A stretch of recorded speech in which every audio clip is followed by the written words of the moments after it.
शिक्षा क्षेत्र में बेहतरी के लिए सरकार हमेशा अलग अलग कदम उठाती रहती है ताकि शिक्षक अपनी सेवाएं देने में अधिक सक्षम हो सकें और छात्रों को उचित लाभ मिल सके। लेकिन जब से भारत सरकार द्वारा नई शिक्षा नीति NEP पेश की गई है, घाटी में शिक्षा के परिदृश्य में बड़े पैमाने पर बदलाव आया है। नई शिक्षा नीति के बारे में अधिक जानकारी देने के लिए श्रीनगर में जागरूकता कार्यक्रम आयोजित किया गया। इस कार्यक्रम में शिक्षकों समेत कई छात्रों ने भाग लेकर शिक्षा के महत्व को समझा।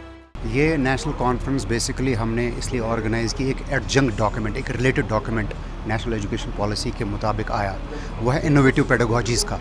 वो अगर आपको national education policy higher education institutions में इंप्लीमेंट करनी है, कैसे करनी है, तो ये एक इनोवेटिव पेडागोजीज़ का जो हायर एजुकेशन के लिए डॉक्यूमेंट आया है और इवैल्यूएशन रिफॉर्म्स के लिए, ये आपको पढ़ना पड़ेगा, इसके बारे में आपको बात करनी पड़ेगी और प्रिंसिपल्स को ये देखना पड़ेगा हायर एजुकेशन में, टीचर्स को, फैकल्टी मेंबर्स को, तब जाके आप न्यू एजुकेशन पॉलिसी को सही तरीके से समझ पाएंगे।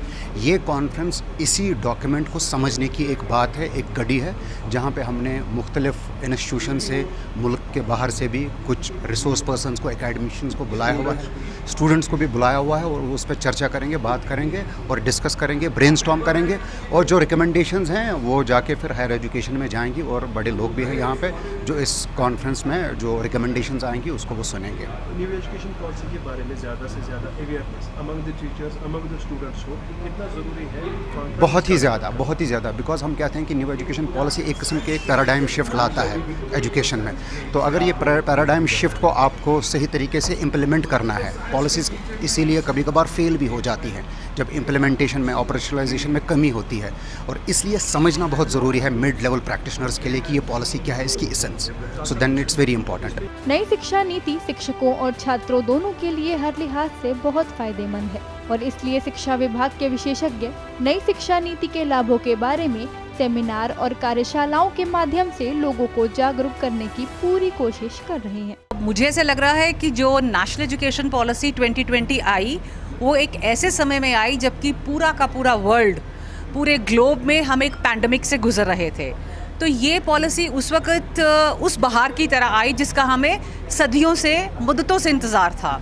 और जैसे ही ये पॉलिसी आई, एक अजीब सी लहर पूरे विशेष करके हिंदुस्तान में हम सबको देखने को मिली। वो कैसे?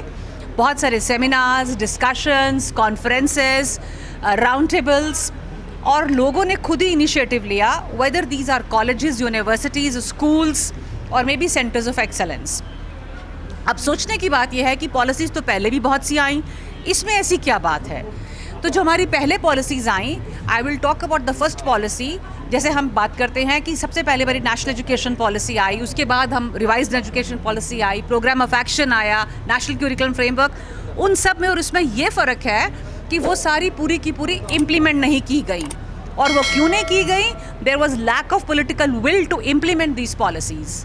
सो far as national education policy 2020 is concern, आप देखिए जैसे ही ये पॉलिसी रोल आउट हुई, मैंने पहले ही कहा ये एक ऐसे समय में आई जबकि हम सब एक मानसिक और शारीरिक बीमारी से गुजर रहे थे। और ऐसे समय में पॉलिसी का आना मीन्स आपको किसी दूसरी डायरेक्शन में ले जाना, और लोगों के लिए क्योंकि ये नई चीज़ थी, उन्होंने इसको पढ़ना और समझना शुरू कर दिया। और उसके साथ देखिए 64 पेजेस। बताइए कौन सी दुनिया की पॉलिसी है जो 64 पेजेस की है, जिसके आधे पेज स्कूल एजुकेशन और आधे पेज हायर एजुकेशन से रिलेटेड हैं। नई शिक्षा नीतियों की मदद से छात्रों के लाभ के लिए नए पाठ्यक्रमों सहित शिक्षण के नवीनतम तरीके पेश किए गए हैं। इससे पहले शिक्षकों को भी उचित प्रशिक्षण मिल रहा है। यहाँ तक कि प्राथमिक स्तर पर भी परीक्षा प्रणाली में बदलाव किया गया है ताकि बच्चों को ज्यादा से ज्यादा लाभ हो। नई शिक्षा नीति की मदद से शिक्षा के माहौल में बड़े पैमाने पर सकारात्मक बदलाव आया है, जिसके परिणाम स्वरूप शिक्षक और छात्र बहुत संतुष्ट हैं और वे मांग कर रहे हैं कि इस तरह के जागरूकता कार्यक्रम भविष्य में भी जारी रहने चाहिए। बहुत ज़्यादा फ़र्क पड़ा है और पड़ भी रहा है। अगर आप आज हमारे कॉलेज में भी देखेंगे, इसी के बारे में 2 दिन का सेमिनार हो रहा है कि कितना ज़्यादा इफ़ेक्टिव ये रहा है। Talk you just said about the debates and seminars, पहले इतना ज़्यादा उस पे ज़्यादा फोकस नहीं होता था, लेकिन अभी जो है इन चीज़ों पे, चाहे वो डिबेट्स है, चाहे सेमिनार्स है, कॉन्फ्रेंसेस है, likewise we are having it in our college today, बहुत इम्पैक्ट पड़ता है इससे, क्योंकि you switch from rote learning जो है बहुत हद तक कम हो गया है, and now we have switch to constructivist things. As the saying goes, that change is the only constant.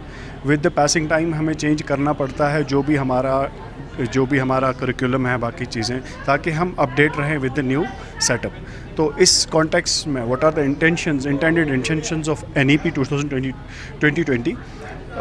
To have a kind of showcase those things. तो उन चीज़ों के लिए हमें NEP के लिए बहुत से प्रोग्राम्स, बहुत सी चीज़ें, ताकि ये बच्चों तक फ़िल्टर कर पाए और it can penetrate deep down to the system as well.